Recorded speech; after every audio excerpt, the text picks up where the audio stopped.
7 તો તેમાં શું કીધું છે કે 18/9 એ ખાલી જગ્યા સંખ્યા છે તો શું કીધું છે 18/9 તો 9 દુ 18 થઈ જાય તો આ કેવી સંખ્યા જવાબ કેટલો મળ્યો 2 તો આ કેવી સંખ્યા કહેવાય તો કે પૂર્ણ સંખ્યા કેવી કહેવાશે પૂર્ણ સંખ્યા હવે જોઈએ આપણે 8મું તો તેમાં શું કીધું છે કે 3/4 નો છેદમાં 36 હોય તેવા સમાન અપૂર્ણાંક કેટલા જોઈએ છે તો કે છેદમાં કેવા હોવા જોઈએ 36 એટલે કે 3/4 બરાબર આપણે કીધા છે કેટલા હોવા જોઈએ છેદમાં તો કે 36 તો એ 4 ને આપણે કેટલા વડે ગુણીએ તો 36 આવે તો કે 3/4 ગુણ્યા 9 ચોક 36 એટલે 4 નવા 36 થાય એટલે કે 9 ગુણા પડે તો ઉપર અંશને પણ 9 વડે ગુણા પડે તો 9 ચોક 36 પછી 3 9 એકા 9 તો દોઢા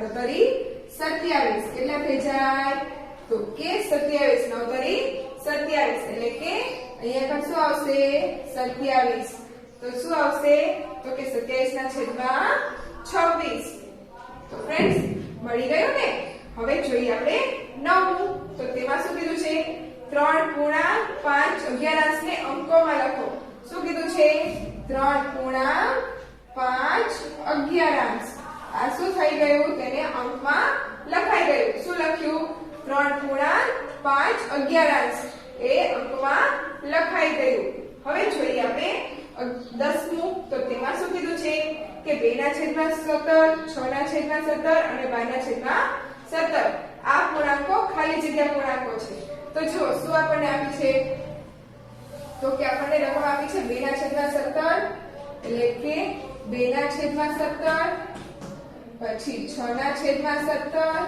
અને 12/17 તો આ દરેક ને એકબીજા વડે ગુણી શકાય છે ને એટલે કે 2 તરી 6 પછી 2 6 12 ફરી 2 તરી 2 3 દુ 6 એટલે શું આવે છે તો કે બધી એક સંખ્યા એકબીજા સાથે ભાગી શકાય છે છેદી શકાય છે એટલે શું આવશે તો કે સમછેદી શું આવશે સમછેદી એટલે કે આ જે 2/17 6/17 અને 12/17 છે એ પૂર્ણાંકો કેવા છે તો કે સમછેદી હવે લખીએ આપણે 11મું તો 11માં શું કીધું છે તો કે 2/9 વત્તા 5/9 બરાબર તો ચાલો આપણે એ જોઈ લઈએ શું કીધું છે 2/9 વત્તા 5/9 તો શું થાય બેના છેદ કેવા છે સરખા છે તો એક વખત લખી લેવાના અને અંશનો શું થશે તો કે સરવાળો અથવા સરવાળાની નિશાની છે ને એટલે 2 વત્તા 5 5 ને 2 7/9 આ શું આવી ગયો આપણો જવાબ શું આવ્યો 7/9 એટલે કે 2/9 અને 5/9 તો છેદ બંનેના સરખા અંશ બંનેના છેદ બંનેના સરખા છે એટલે કે એક વખત લખી લેવાનો તો અંશનો શું થાય સરવાળો અથવા સરવાળાની નિશાની છે ને એટલે સરવાળો તો 2 ને 5 7/9 હવે જોઈએ આપણે 12મું તો તેમાં શું કીધું છે કે 8/13 માઈનસ 2/13 તો હવે 13 છે તો તે છેદ બંનેના સરખા છે તો એક વખત 13 લખી લેવાના અને 8 માઈનસ 2 તો હવે 8 માંથી 2 જાય તો કેટલા વચ્ચે 6 છેદમાં 13 એમના જ તો શું આવ્યા તો કે 6/13 શું કહ્યું છેદ બંનેના સરખા છે એટલે એક વખત લઈ લીધા અને અંશની શું થશે બાદબાકી એટલે 8 માંથી 6 2 જાય તો કેટલા બચે 6 એટલે કે 6/13 તો હવે જોઈએ આપણે 13મું 13માં શું કીધું છે આપણને તો કે 3/4 અને 2/3 હવે બરાબર કેટલા થાય એ આપણે કહેવાના છે તો ચાલો આપણે જોઈ લઈએ શું કીધું છે 3/4 વત્તા 2/3 હવે આમ આપ્યું છે હવે આમાં છેદ બંનેના સરખા નથી ને સરખા તો આપણે એક વખત લઈ શકીએ નહીં તો શું કરવાનું આપણે લસા કાઢવાનો કોનો તો કે 4 નો અને 3 નો એટલે કે 4 અને 3 તો 2 વડે ભાગ ચાલે એટલે 2 એકા 2 2 દુ 4 3 એમના જ 3 વડે 2 નો ભાગ ચાલે નહીં એટલા માટે એમના જ 2 એકા 2 3 એમના એમ 3 એકા 3. તો આપણો લસા શું આવ્યો? તો કે લસા બરાબર 2 ગુણ્યા 2 ગુણ્યા 3. 3 દુ 6, 6 દુ 12. આપણો લસા શું આવ્યો? તો કે 12. તો હવે શું લખવાનું? તો કે આપણે 12 લેવાના છે છેદમાં. તો 4 ગુણ્યા કેટલા કરીએ તો 12 મળે. તો 4 કરી 12 થાય. તો આ 3 રહ્યા એને પણ 3 વડે ગુણવા પડશે વત્તા એમના એમ. હવે અહીંયા પણ 3 છે તો એને કેટલા વડે ગુણીએ તો ત્યાં 12 આવે? તો કે યસ 4 વડે ગુણીએ તો 12 આવે ને. તો આને પણ આપણે 4 વડે ગુણવાના. જો ફ્રેન્ડ્સ આ બધું આપણે અહીંયા છેદમાં 12 લાવવાના હતા. 12 આપણો લસા આવ્યો ને એટલે 12 લાવવાના છે. તો 4 ને આપણે કેટલા વડે ગુણીએ 12 આવે? તો 3 વડે ગુણીએ તો 12 આવી જાય ને છેદમાં. તો અંશને પણ આપણે શું કરવું પડે? 3 વડે ગુણવું પડે. પછી વત્તા એમના એમ જ. હવે આ જે પદ છે એમાં પણ છેદમાં 3 છે તેની જગ્યાએ આપણે 12 લાવવાના હતા. તો 12 લાવવાના છે તો 3 ને કેટલા વડે ગુણીએ તો 12 આવે? તો કે યસ 4 વડે ગુણીએ તો 3 ચોક 12. તો અંશને પણ આપણે 12 વડે ગુણવું પડે ને. તો હવે શું કરવાનું? તો કે હવે 4 તરી 12 થઈ ગયા. હવે 3 તરી 9 વત્તા અહીંયા આગળ 3 ચોક 12 થઈ ગયા અને 4 દુ 8. તો જુઓ હવે છેદ બંનેના સરખા થઈ ગયા ને. તો છેદ બંનેના સરખા થઈ ગયા તો એક વખત લખી લેવાના. તો અંશનો શું થશે? યસ સરવાળો. સરવાળો થશે ને 9 ને 8. તો કે 9 વત્તા 8 એટલે કે 9 ને 8 કેટલા થશે? તો કે 17. 17 ના છેદમાં 12. તો હવે આવો આપણો ઓપ્શન આવતો નથી આવતો ને. તો આપણે શું કરવાનું? આનો ભાગાકાર કરી લેવાનો. ભાગાકાર કરીએ તો શું કરવાનું? તો કે અહીંયા કણે 17 અને 12 એટલે કે 12 એકા 12. 0 અને 5 બચ્યા. તો આપણે શું કરવાના હવે? તો આને આપણે મિશ્રમાં લખવાના. મિશ્રમાં લખવું હોય ત્યારે આ 5 શું કરવાના? ઉપર લઈ જવાના. આ 1 ને અહીંયા લઈ લેવાનો અને આને અહીંયા કણે એટલે 1 રહ્યા એ અહીંયા પણ બાજુમાં આવી જશે. 12 રહ્યા એ નીચે વયા જશે અને 5 નીચે છે એ ઉપર વયા જશે. એટલે કે 1 ગુણ્યા 5 ના છેદમાં 12 એટલે કે 1 ગુણ્યા 5 12 આમ બચાશે. તો જુઓ આપણો જવાબ શું આવી ગયો? 1 ગુણ્યા 5 12 આવી ગયો ને. કેવી રીતના? તો કે આપણે લસા લીધો એટલે છેદમાં 12 આવી ગયા. પછી બંને છેદ સરખા થઈ ગયા એટલે એક વખત લીધા. અંશનો શું કર્યો? તો કે સરવાળો એટલે કે 17 ના છેદમાં 12. પછી શું કર્યું? આપણે ભાગાકાર કર્યો એટલે કે પછી તેને મિશ્ર સ્વરૂપે લઈ લીધું એટલે કે 1 ગુણ્યા 5 ના છેદમાં 12. તો ફ્રેન્ડ્સ સમજાઈ ગયો ને. આપણો જવાબ શું આવ્યો? 1 ગુણ્યા 5 ના છેદમાં 12. હવે જોઈએ આપણે દાખલા આપણે જોઈએ 14. તો તેમાં શું કીધું છે આપણને? તો કે 3 - 2 ગુણ્યા 1 દૂતીયાંશ એવું કીધું છે આપણને. તો એ મિશ્ર સ્વરૂપે છે એને આપણે અપૂર્ણાંકમાં લેવું પડશે એટલે કે 3 - 2 ગુણ્યા 1 દૂતીયાંશ આમ કીધું છે ને. તો 3 એમના જ માઈનસ. હવે આને આપણે મિશ્ર સ્વરૂપે છે કે અપૂર્ણાંક સ્વરૂપે લખવું પડશે ને.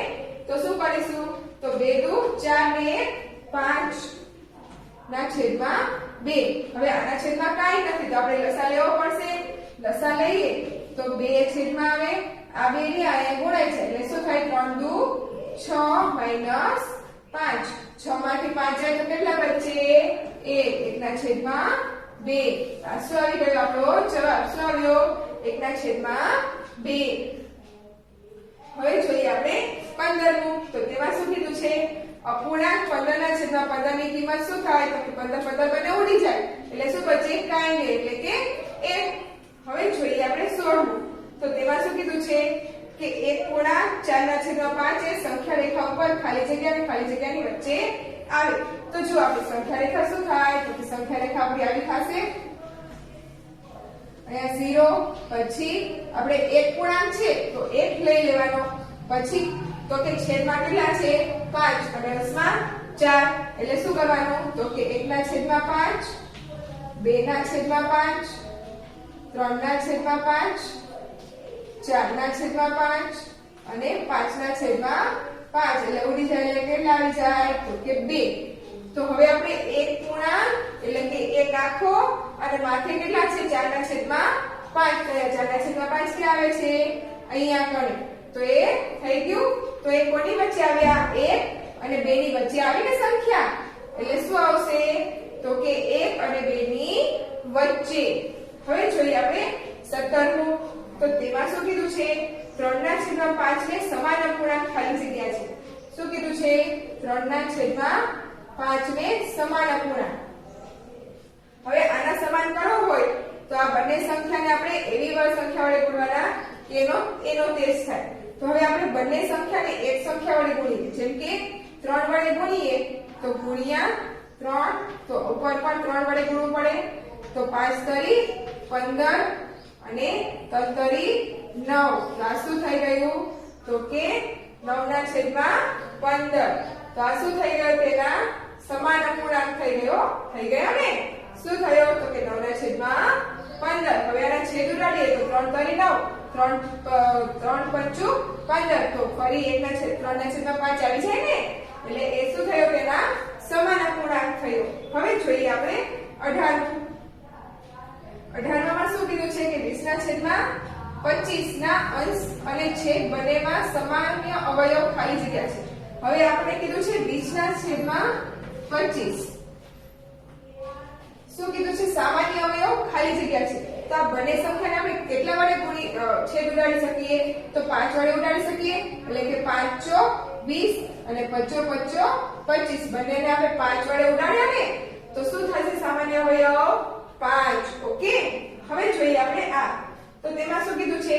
17/23 અને 17/25. તો આ મોટી સંખ્યા કઈ થશે? તો કે આ. કેમ? તો કે આ 25મો ભાગ છે અને આ 23મો ભાગ છે. એટલે આ ઓછો કહેવાય ને એના કરતા. એટલે કેવો કહેવાશે? મોટો ભાગ કહેવાશે. એટલે આ કેવી સંખ્યા કહેવાય? મોટી. એટલે તેના તરફ ખુલ્લો ભાગ. એટલે 17/23 મોટા છે 17/25. હવે જોઈએ 20મું. તો તેમાં શું કીધું છે? 7/10 માઈનસ ખાલી જગ્યા તો 3/10 આવે. તો છેદ બંનેના સરખા. એટલે છેદમાં કેટલા આવે? તો કે છેદમાં તો 10 જ આવશે. હવે 7 માંથી કેટલા બાદ કરીએ તો 3 મળે. તો કે 7 માંથી આપણે 4 બાદ કરીએ તો 3 મળે ને? એટલે શું આવશે? તો કે 4. એટલે કે 4/10. તો ફ્રેન્ડ્સ હવે આપણે જોઈએ પ્રશ્ન નંબર 3. તો તેમાં શું કીધું છે? કે નીચેના દરેક પ્રશ્નોના જવાબ માટે આપેલા વિકલ્પોમાંથી સાચો વિકલ્પ પસંદ કરીને લખો. તો તેમાં પહેલું શું કીધું છે? ખાલી જગ્યા વત્તા 5/23 બરાબર કેટલા કીધા છે? 12/23. હવે બંનેનો સરવાળો કીધો છે અને કીધું છે કે છેદમાં 23 આવવા જોઈએ અને અંશમાં કેટલા આવવા જોઈએ? તો કે 12. તો હવે કઈ સંખ્યા લઈએ કે 5/23 બરાબર 12/23. એટલે છેદમાં 23 તો આવશે જ તે. તો હવે કઈ સંખ્યા લઈએ કે બે સંખ્યાનો સરવાળો 12 થાય. તો આપણે લઈએ કે 7 લઈએ તો આપણે 7 ને 5 12 થાય ને?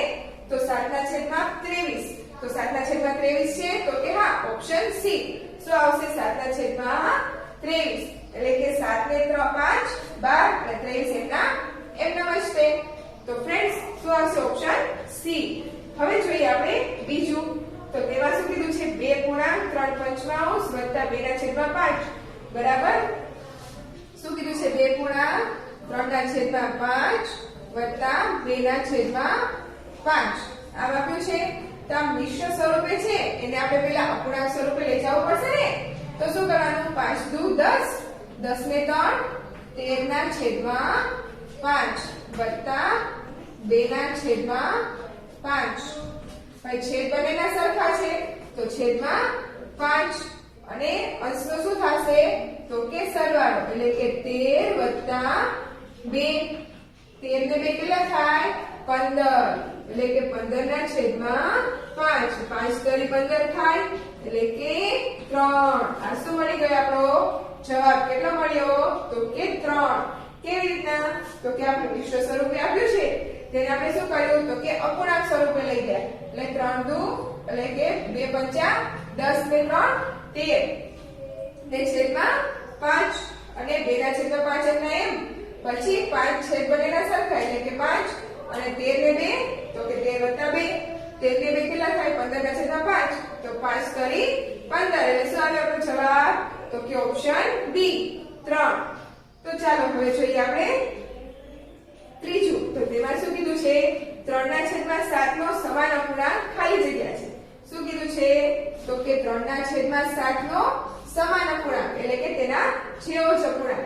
તો આ બંને સંખ્યાને આપણે 3 વડે ગુણીએ તો આપણને તેના જેવો જ અપૂર્ણાંક મળી જાય ને. તો 7 તરી તો કે 21, 3 તરી 9. તો આ શું મળ્યો? તો કે 9/21 એટલે કે ઓપ્શન ડી. શું મળ્યો? 9/21 એટલે 3 તરી 9, 3 સત્તુ 21 એટલે ફરી 3/7 મળી જાય ને એટલે કે ઓપ્શન ડી. હવે જોઈએ આપણે ચોથું. તો તે શું કીધું છે? 4 પૂર્ણાંક 1/5 એક ખાલી જગ્યા છે. તો આને શું કહેવાય? તો કે આ જે સંખ્યા છે આ પૂર્ણાંક એને કેવો કહેવાય? તો કે મિશ્ર અપૂર્ણાંક. કેવો કહેવાય? મિશ્ર અપૂર્ણાંક એટલે કે 4 પૂર્ણાંક 1/5 એ મિશ્ર અપૂર્ણાંક છે એટલે કે ઓપ્શન સી. તો ફ્રેન્ડ્સ અત્યાર સુધીના દરેક ખાલી જગ્યાના વિકલ્પો સમજાઈ ગયા ને બધાને? તો ચાલો હવે આપણે આગળ બીજા વિકલ્પો જોઈ લઈએ. ઓકે.